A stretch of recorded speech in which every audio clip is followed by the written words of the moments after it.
Halo semuanya, salam damai Kristus bagi kita semua. Kembali lagi bersama saya dalam channel ini. Kali ini saya ingin menunjukkan salah satu video kesaksian dari seorang mualaf, dan saya akan mengomentari beberapa hal terkait dengan kesaksiannya. Mari kita simak videonya. Tadi kan meninggalkan Kristen tuh dengan alasan dalil-dalil dari Alkitab bahwa banyak tuh yang ada hubungannya dengan Islam. Ya. Tuh pertanyaan saya tuh gini, yang paling besar Bang, kenapa milih Islam Bang? Ya, Kan agama lain banyak nih. yang masuk akal ya bro ya. Masuk akal ya? Yang masuk akal satu, yang kedua, pertama saya berpikir begini, aduh sulitnya bahasa Arab. Iya. Gitu loh, bahasa Arab sulitnya makanya saya bulan Juli 2019 itu saya syahadat sama teman saya. Oh berdua?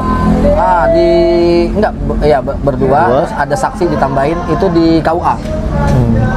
Saya syahadat, terus tapi saya lakukan itu, saya nggak pernah sholat dari Juli, Agustus, September, Oktober 2019 ya. Nggak pernah sholat, nggak pernah melakukan apapun. Loh, kok bisa Bang? Karena saya nggak ngerti. Oh nggak ngerti ya? Dan saya nggak berani, takut. 2000 sampai Desember saya berpikir kayaknya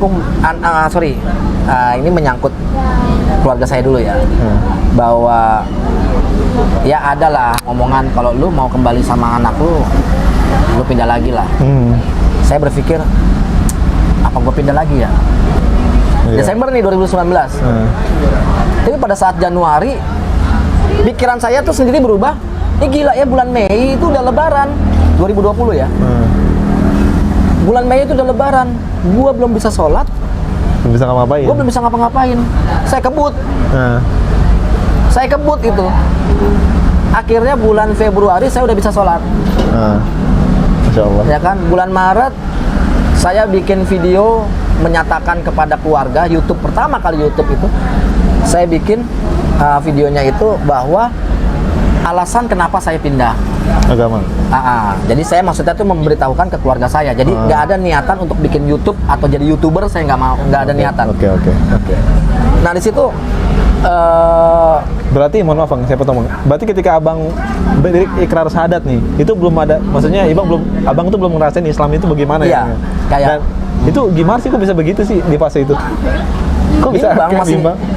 Sebenarnya saya udah percaya ada Islam. Saya percaya Islam gitu. Cuman pertama sulit. Aduh, bahasa Arab. Iya, Mas. Ya kan? Yang kedua bingung, malu. Pada saat ke masjid malu.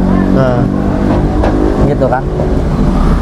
Dan sempat juga sayanya ada niatan Desember nih pengen gereja. Pengen dicampur lagi ya, pengen balik lagi. Pengen balik lagi. Karena memang nggak ngerti ya apa yang Islam pengen tuh nggak ngerti ya Bang Andre ya. Tapi pada saat Januari itu kayak sendirinya berubah. Itu nggak dipengaruhi orang-orang, tidak ada. Berubah. Dalam arti berubah tuh mikirnya, duh bulan Mei apa Juni gitu ya, udah mau lebaran. Gue belum bisa apa-apa. Akhirnya saya kebut. Saya ini ya sempat di salah satu masjid saya sempat berapa minggu jadi marbot ya. Ini marbot. Pengen tahu, pengen belajar ya. Masya Allah. Karena saya nggak punya apa-apa itu pada saat itu, saya tinggal ngekos juga pindah-pindah. Jadi disitulah akhirnya saya belajar. Dan saya hafal ayat kursi. Masya Allah. Terus kok saya baca Al-Quran kok seneng ya gitu loh. Saya baca. Ternyata mudah ya ketika dipelajari. Pada saat saya mempelajari, walaupun kalimatnya mungkin lafalnya salah, tapi kayaknya saya seneng nyaman ya. Kayak kayak nyandu. Maaf kalau saya bilang nyandu. Ya, emang bener. Jadi kayak nyandu. Kok kayak ayat pendek, surat pendek, Al-Ikhlas, Al-Nanas gitu kan. Al-Falaq segala macam surat-surat pendek, Al-Kautsar. Hafal itu? Saya hafal. Alhamdulillah ya Allah. Hafal, tapi sampai akhirnya dengan kayak Ar-Rahman nih, saya nggak maksud hafalin. Saya pengen tahu ini apa sih, surat apa sih? Kayak kok banyak orang-orang tuh seneng banget Ar-Rahman. Saya baca, artinya ini. Saya baca, artinya ini. Lama-lama kok saya baca, akhirnya saya hafal sendiri. Iya. Ya mungkin baru 21 ayat ya. Belum banyak banget, tapi setidaknya saya hafal selalu banyak 21 itu udah keren ayat. banget. Masya Allah. Nah, jadi gini sahabat ngejelas bahwa Bang Andre ini dia tuh meninggalkan Kristen, alasannya adalah Alkitab itu menjelaskan sendiri ya bagaimana Islam itu bekerja. Iya. Dan kemudian ketika dapat Islam juga Bang Andre ini belum bisa untuk menerima Islam karena mungkin nggak ngerti Bang ya. Dan kemudian ketika di fase-fase belajar itu, di fase belajar itu Bang Andre mendapatkan kemudahan. Mungkin kalau saya rasa Bang, itu adalah hidayah Bang. Iya. Sebelum saya memberikan komentar untuk poin-poin yang si mualaf ini sampaikan tentang kepindahannya ke Islam, saya ingin komentar terlebih dahulu salah satu pernyataan dari si penanya, yaitu Adam Fatih, yang menyatakan bahwa dalil-dalil di dalam Alkitab banyak yang berhubungan dengan Islam, yang pada akhirnya membuat si mualaf ini yang tadinya Katolik itu pindah kepada agama Islam. Nah, saya tekankan sekali lagi bahwa jangan bermimpi tentang dalil-dalil dalam Alkitab berhubungan dengan Islam. Karena Alkitab tidak pernah mendukung Islam. Alkitab sangat bertentangan dengan Islam dan tidak pernah berbicara tentang Islam. Satu ayat pun dalam Alkitab tidak pernah berbicara tentang Islam. Jadi jangan bermimpi bahwa dalil-dalil dalam Alkitab itu memiliki hubungan dengan Islam. Adapun ayat-ayat Al-Quran yang memiliki kemiripan dengan apa yang ada di dalam Alkitab, itu saya rasa itu adalah bentuk jiplakan dari Muhammad dan Allah Subhanahu wa Ta'ala, dari kekristenan, dari dalam kitab suci Kristen, dan menambahkan bumbu-bumbu kebohongan di dalam kitab yang sekarang kita kenal sebagai kitab Al-Quran, kitab dari saudara-saudara kita yang Muslim. Nah, itu sedikit komentar bagi pernyataan dari si Adam Fatih ini tentang dalil-dalil dalam Alkitab yang katanya memiliki hubungan dengan Islam, yang pada akhirnya membuat si Katolik ini, si mantan Katolik ini pindah kepada agama Islam. Jadi tidak ada dalil-dalil dalam Alkitab yang mendukung atau membenarkan ajaran Islam. Tidak ada sama sekali. Nah, mari kita lihat poin-poin yang si mualaf ini katakan tentang kepindahannya dari Kristen ke Islam. Pertama, alasan klasik dari para mualaf dan para polemikus Muslim tentang Islam dan Al-Quran adalah Islam dan Al-Quran paling masuk akal. Itu alasan yang paling klasik sekali dalam orang-orang yang membela agama Islam, entah itu para mualaf atau para polemikus Muslim. Saya tidak tahu masuk akal di sini, masuk akal seperti apa yang dimaksudkan oleh mereka, khususnya si mualaf ini. Dan apa ukuran seperti apa yang mereka gunakan untuk masuk pada kesimpulan bahwa Islam itu paling masuk akal, Islam dan Al-Quran itu paling masuk akal. Karena yang saya perhatikan selama ini, Muslim hanya membela Al-Quran dengan standar yang aneh. Kenapa saya katakan aneh? Karena kalau satu ayat Al-Quran menurut mereka sesuai dengan sains, ini salah satu contoh, sesuai dengan sains, mereka akan mengagung-agungkan ayat itu dan mulai takbir dan seterusnya. Tidak lupa juga mereka mengatakan bahwa ini adalah bukti bahwa Al-Quran itu berasal dari Tuhan. Tapi coba kita sodori ayat-ayat yang bertentangan dengan sains. Inna ilahi. Mereka akan kalang kabut dan bahkan mereka susah untuk menjelaskan hal itu. Bahkan mereka sudah tidak mau lagi berbicara tentang sains karena ada pertentangan Al-Quran dengan sains atau ilmu pengetahuan lain. Nah, saya kasih salah satu contoh dalam Al-Quran. Misalnya, Muslim selalu mengagungkan Quran surah 55 ayat 19 hingga ayatnya yang ke-20 yang menyatakan dia memberikan dua laut, dia membiarkan dua laut mengalir yang dalam kurung kemudian keduanya bertemu. Di antara keduanya ada batas yang tidak dilampaui oleh masing-masing. Nah, dari ayat ini Muslim ingin membuktikan bahwa ayat ini betul-betul terjadi dengan menunjukkan salah satu bukti, yaitu Selat Gibraltar yang saya tunjukkan, berikan gambarnya di layar kalian. Itu adalah bukti yang katanya berasal dari Tuhan. Jadi Al-Quran sesuai dengan sains.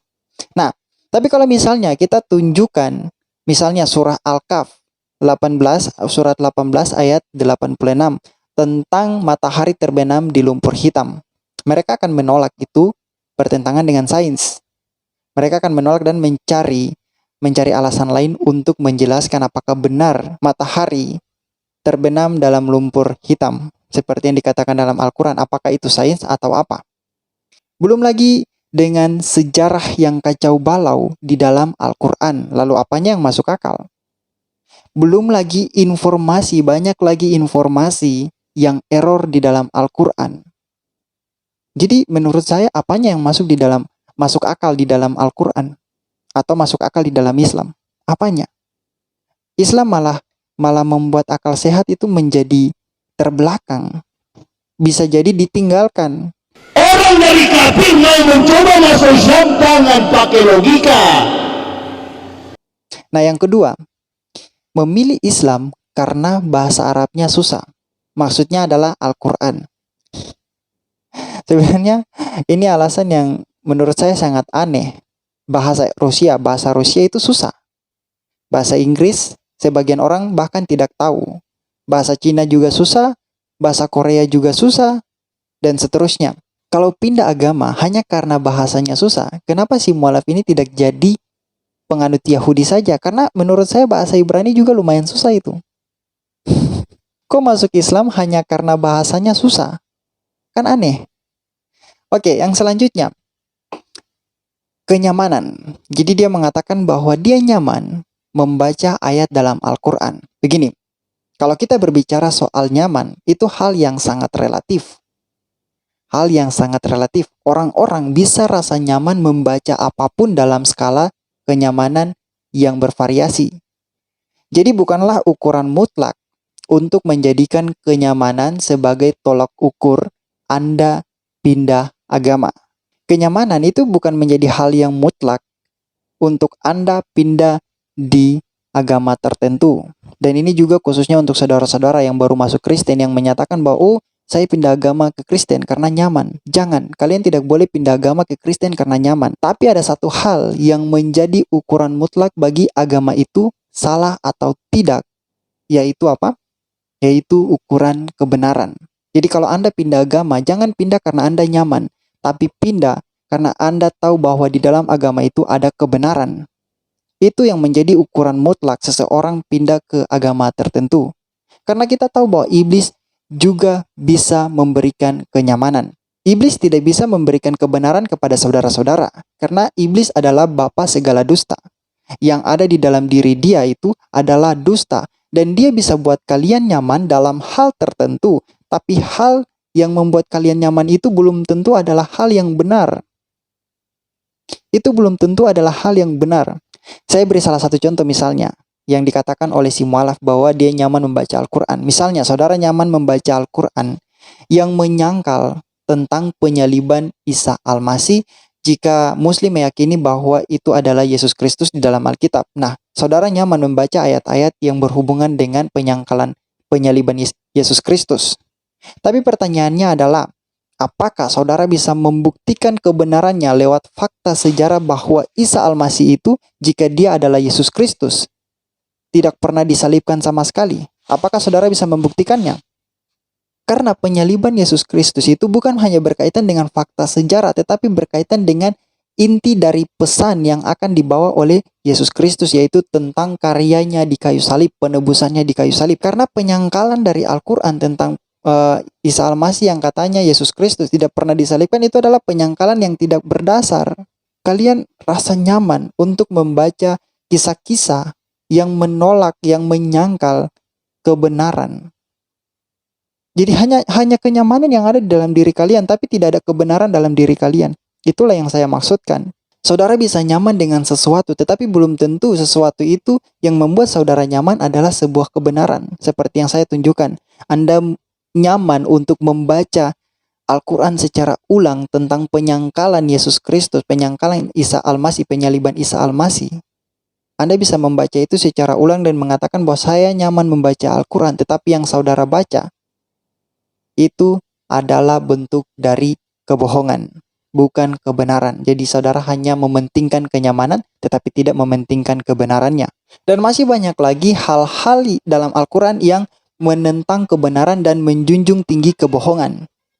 Dan apakah saudara, pertanyaannya adalah, apakah saudara nyaman dengan terus membohongi orang dan membohongi diri sendiri? Apakah saudara nyaman? Jadi kalau kalian saudara-saudara masuk suatu agama hanya karena klaim agama itu masuk akal, tanpa ada pembuktian di bagian mananya yang masuk akal, atau masuk agama tertentu hanya karena bahasanya susah, atau masuk agama karena nyaman, saya bisa pastikan bahwa kalian hanya membeo atau hanya ikut-ikutan orang yang pindah agama tanpa mempelajari agama itu terlebih dahulu dari aspek yang menjelaskan kebenaran dalam agama itu menyangkut dengan iman yang dinyatakan di dalam kitab sucinya. Jadi kalian hanya membeo saja, kalian tidak pernah belajar tentang agama itu. Apalagi kalau saudara sudah pindah agama, lalu mulai menjelek-jelekan agama sebelumnya dengan fitnahan, maka saya rasa saudara hanya pindah agama supaya bisa buat sensasi. Bahkan ada para mualaf yang tidak paham Islam, pindah agama hanya untuk menjelek-jelekan iman Kristen secara tidak berdasar, tapi ketika ditanya soal agamanya yang baru, dia buta huruf dan tidak paham soal agamanya yang baru. Jadi dia hanya membeo, pindah-pindah agama dan hanya untuk mencari sensasi, membuat sensasi. Bukan karena dia menemukan kebenaran. Nah, kalau saudara-saudara bertanya, mengapa saya harus berkomentar tentang alasan dia dan para mualaf lainnya atau para mualaf lainnya itu pindah agama? Jawabannya adalah yang pertama. Karena dia, para mualaf ini melibatkan iman Kristen dalam pembicaraannya yang penuh dusta tentang iman Kristen dan membuat seolah-olah kepindahannya ke Islam itu membuat Kristen membenarkan Islam. Atau contohnya begini, Alkitab berbicara tentang Islam dalam artian bahwa Alkitab membenarkan atau mendukung Islam, itu klaim mereka. Padahal tidak sama sekali. Padahal klaim itu adalah klaim kosong. Artinya apa? Artinya bahwa mereka sedang melancarkan dusta demi dusta untuk kekristenan, untuk iman Kristen. Jadi saya mencegah kesalahpahaman orang tentang pernyataan-pernyataan dari para mualaf itu yang mendiskreditkan dan memfitnah kekristenan. Itu yang saya lakukan. Yang kedua, saya ingin menunjukkan kepada saudara-saudara bahwa kepindahan para mualaf itu bukan karena mereka menemukan kebenaran dalam Islam, tetapi karena mereka mayoritasnya itu punya kesalahpahaman tentang iman Kristen. Itu sebabnya ketika mereka pindah ke agama Islam, yang mereka bicara itu bukan tentang Islam, tapi yang mereka bicara itu tentang Kristen, tentang iman mereka yang sebelumnya. Jadi mereka punya kesalahpahaman yang mereka umbar sehingga terjadilah pembodohan di publik. Makanya kalau misalnya kita lihat para mualaf itu mereka jarang atau bahkan tidak pernah sama sekali menjelaskan iman Islam secara akurat, khususnya kritikan-kritikan yang dilancarkan bagi klaim-klaim bodoh dari Al-Quran, Muhammad dan Allah Subhanahu wa taala yang mencoba menyembunyikan kebenaran dengan melakukan pembohongan demi pembohongan. Tapi mereka para mualaf ini mau selalu melancarkan fitnahan dan kritikan bodoh mereka bagi iman Kristen yang sebenarnya itu sudah terjawab. Tapi mereka selalu datang dengan klaim yang sama, dengan pertanyaan yang sama, begitu terus menerus. Padahal jawaban itu sudah dijawab oleh orang-orang Kristen. Pertanyaan itu sudah dijawab oleh orang-orang Kristen, tapi mereka hanya melancarkan itu terus menerus supaya apa? Supaya mereka bisa membantu Al-Quran, Muhammad dan Allah Subhanahu wa taala untuk menyembunyikan kebohongan mereka di dalam Islam. Itu yang mereka lakukan. Dan yang ketiga, ini hanya kemungkinan ya. Kemungkinan mereka pindah agama dari Kristen ke Islam. Itu kemungkinannya adalah mereka hanya ingin mencari ketenaran dengan mencari dukungan dari saudara-saudara Muslim. Karena kita tahu bahwa Muslim itu sangat senang, sangat suka dengan orang yang pindah agama dari Kristen ke Islam, ditambahi dengan bumbu-bumbu memfitnah kekristenan, menjelek-jelekan kekristenan. Contohnya, misalnya, seperti yang kita tahu mereka berdua ini. Itu yang pertama, Ahmad Kainama, Yahya Waloni, Irene Handono, dan mualaf-mualaf yang suka memfitnah keyakinan Kristen, bahkan berbicara dusta tentang iman Kristen. Apa yang tidak diyakini oleh umat Kristen, mereka bicarakan. Jadi itu alasan mengapa saya berkomentar tentang video ini. Nah, saya beri salah satu contoh orang yang keluar dari Kristen tapi tidak bertoleransi dengan kebohongan, yaitu Bart Ehrman, salah seorang pujaan Muslim yang menyatakan dirinya keluar dari Kristen dan menjadi agnostik. Tapi ketika dia keluar dari Kristen dan menjadi agnostik, dia sama sekali tidak berminat pada Islam. Dia tidak berniat pada Islam. Bahkan dia mengatakan dalam salah satu presentasinya ketika dia ditanya oleh seorang moderator, How about working on the Quran? Yes, when I stop valuing my life, that's what I'll do. When I stop valuing my life, that's what I'll do. dengan kata lain, tidak ada yang spesial dari Islam dan Al-Quran. Yang spesial dari Islam dan Al-Quran itu hanyalah kebohongan yang dipelihara dari waktu ke waktu dan orang yang memanfaatkan Muslim untuk hidupnya dengan jualan omong kosong tentang dustanya mengenai iman orang lain, khususnya mengenai kekristenan. Itu saja yang ingin saya sampaikan. Kita jumpa di video berikutnya. Tuhan Yesus memberkati.